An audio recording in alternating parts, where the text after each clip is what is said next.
Good day mga boss, mga sir. So, isang magandang araw sa inyo.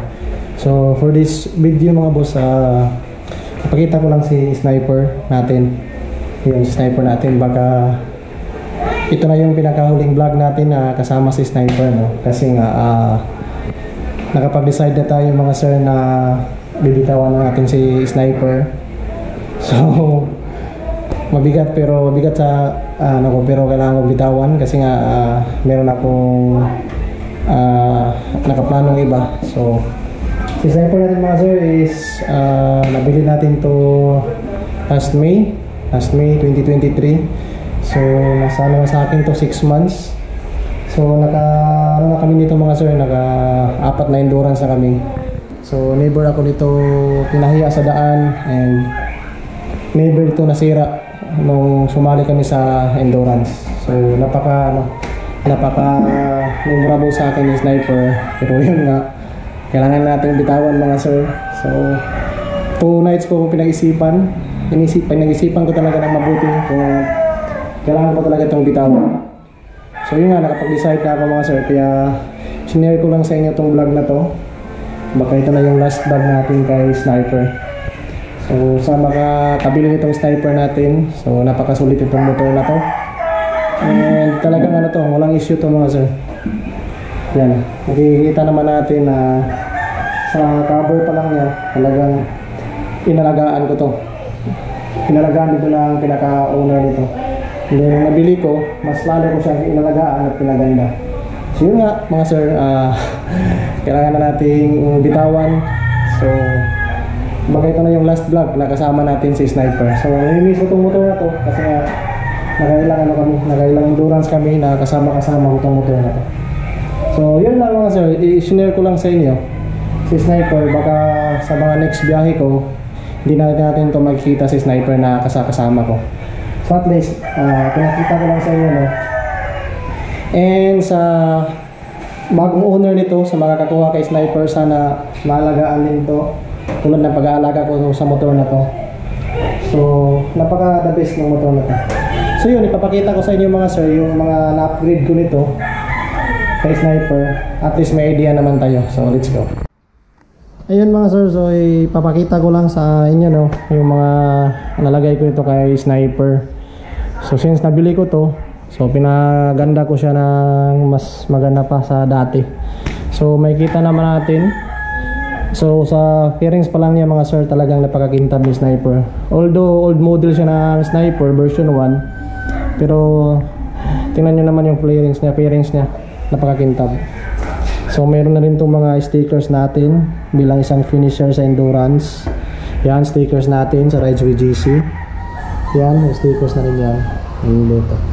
So yan, naka racing boy lahat yan mga sir. Racing boy na bar end, side mirror, and then naka carbon yung sa may niya, lens.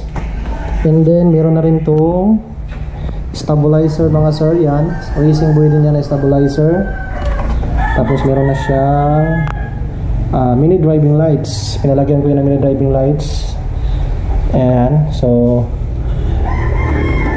iyon natin yung mini driving gumagana.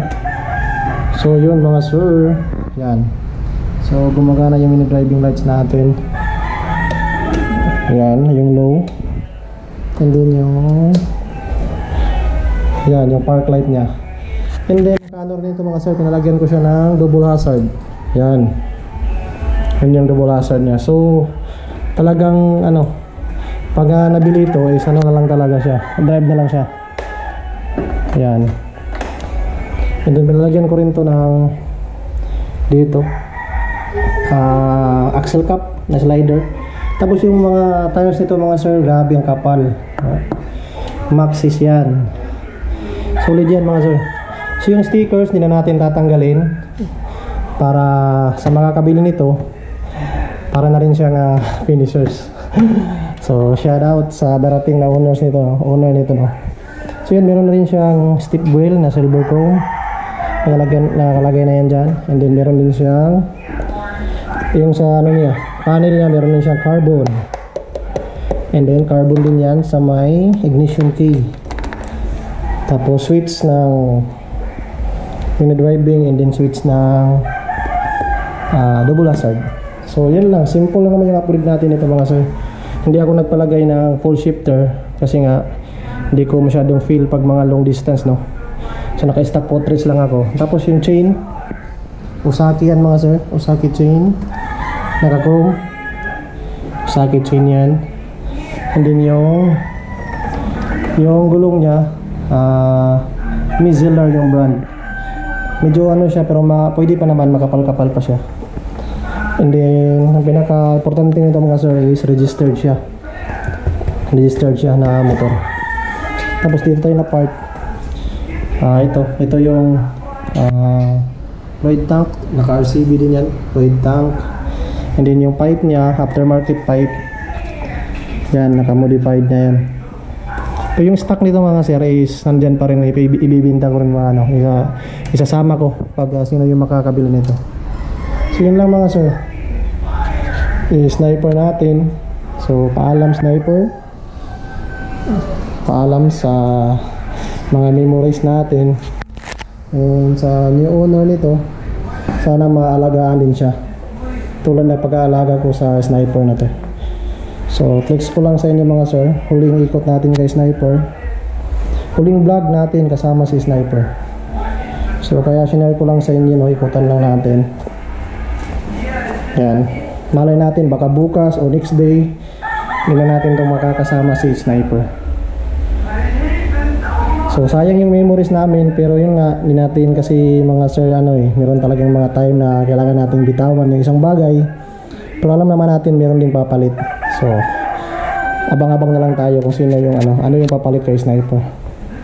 So yun lang mga sir, next lang natin, let's go.